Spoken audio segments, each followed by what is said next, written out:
I'm Britt Clennett in Hong Kong and welcome to ViuTV News. Coming up on tonight's show. More weapons tests in North Korea as Pyongyang works towards sending a gift package to the US. Meantime, Seoul conducts joint drill with a US supersonic bomber.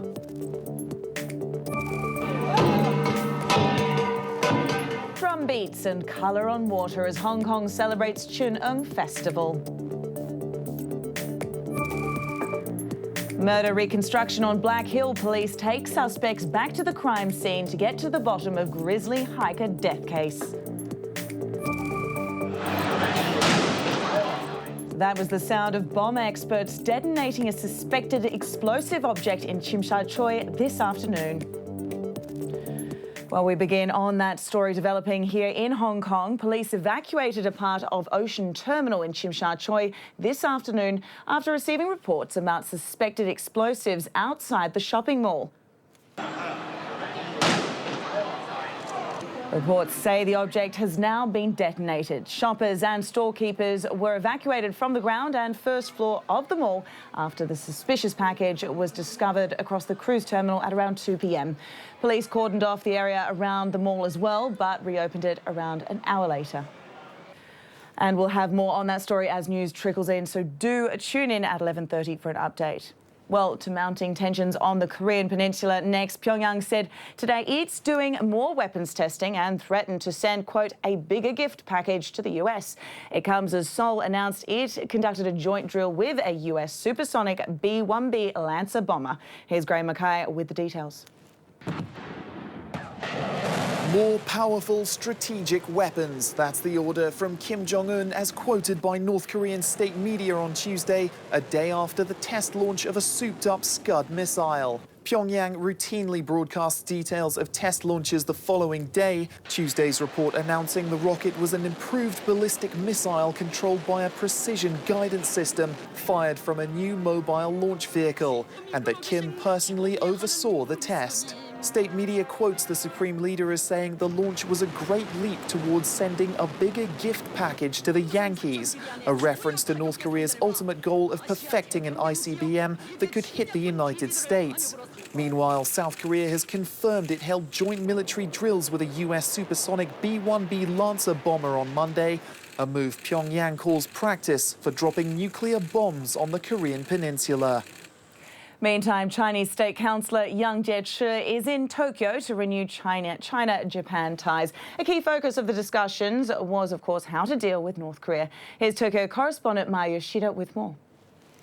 Japan is urging China to play a bigger role in restraining North Korea's nuclear development.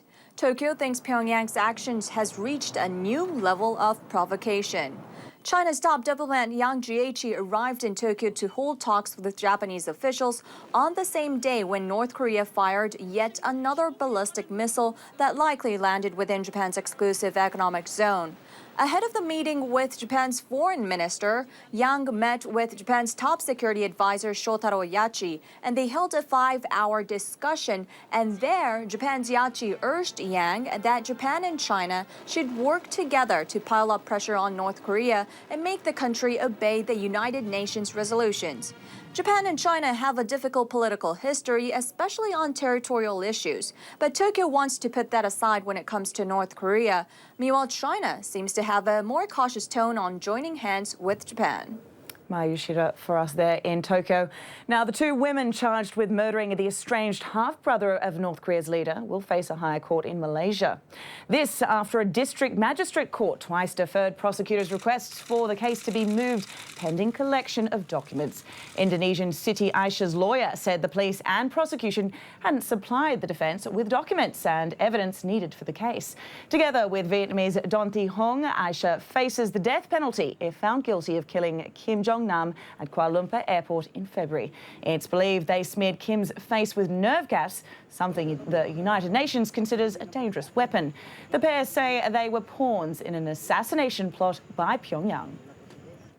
And it's down to business for Li Keqiang in Europe. The Chinese premier is embarking on a 3-day visit to Germany and Belgium, where he'll meet European leaders to deepen trade ties with the bloc. Here's our Beijing correspondent Dan Epstein with what Li's hoping to get out of the visit.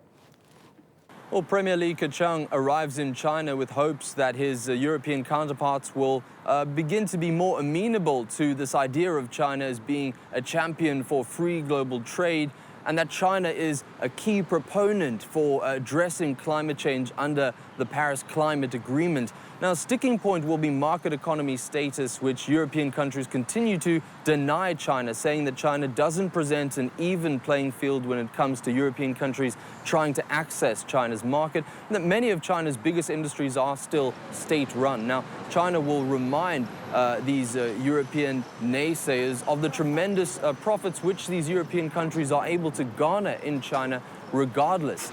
And it's along these same lines that China, or Premier Li Keqiang, will be pushing for further cooperation in Belt and Road projects, reminding people of the great opportunity, economic and developmental. But now, one of the real issues is human rights. Now, many countries in Europe will be pushing their leaders to talk to China along this point, but China, as always, remains muted. This is one topic that China will consider other countries as simply meddling in its own domestic affairs. So it's yet to be seen to what extent European countries will be willing to engage with China with this one topic being forbidden. To the latest on the death of a 20-year-old hiker who police believe was lured to a slope on Black Hill in Lambton before being pushed over. Police took 2 suspects back to the scene today to reconstruct the events. It occurred along the 3rd section of the Wilson Trail. Police are said to have taken them back to the scene separately. Bosco Kwok was found dead near a hilltop yesterday morning, more than a day after he left home to play nighttime war games. Police were suspicious about stab wounds on his neck and head and arrested 3 friends who were with him before he went missing. Now, it's been just 3 months since the government first introduced food trucks here in Hong Kong, but the pilot scheme's already seen 2 operators dropping out. Dessert cafe Xiao Tiangu announced yesterday it would withdraw. It said it was having difficulties complying with a targeted time frame. It's the second pullout after Capital Cafe quit in March due to business concerns. The Secretary for Commerce and Economic Development said he respects their decisions, adding that the government is still figuring out the best way for operators to run their businesses. I think this is a normal process. Some people would like to get in, and some think this environment may not be for them. And I think we need to respect how they would like to operate. So I'm confident that this scheme will bring out the best for the tourism attractions in Hong Kong. Well, a day of rice dumplings and dragon boat racing in Hong Kong today as the city celebrates Chun Ong Festival. Evelina Leung takes a look at the celebrations around town, including a special parade in Tai O. Chun Ong Festival, a day to commemorate the death of a Chinese hero who drowned himself in protest against corrupt rulers. To scare away the fish from eating his body, glutinous rice dumplings are thrown into the water and people beat drums to scare away the fish.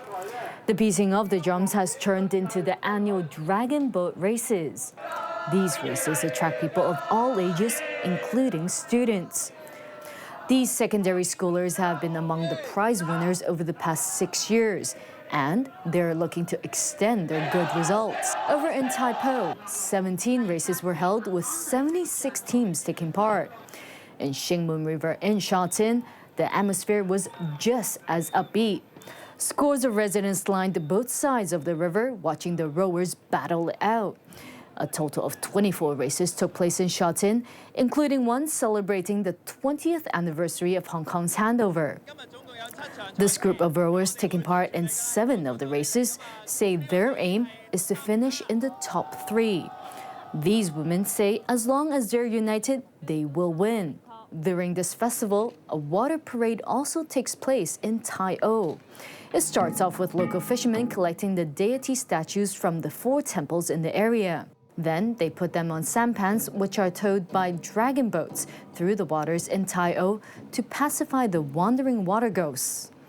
Paper offerings are burned along the way to pray for the safety and happiness of the residents there.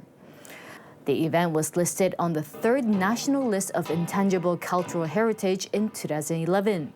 I think it's very festive. The people prepared a lot, and yeah, it's got a nice vibe. Later on in the evening, a celebratory feast is held to end the festival.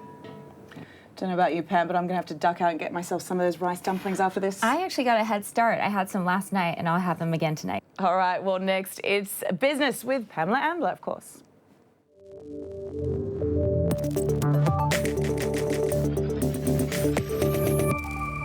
Boss said the global computer failure would be fully investigated and vowed that it would not happen again. The CEO doesn't plan to resign, however, over the debacle.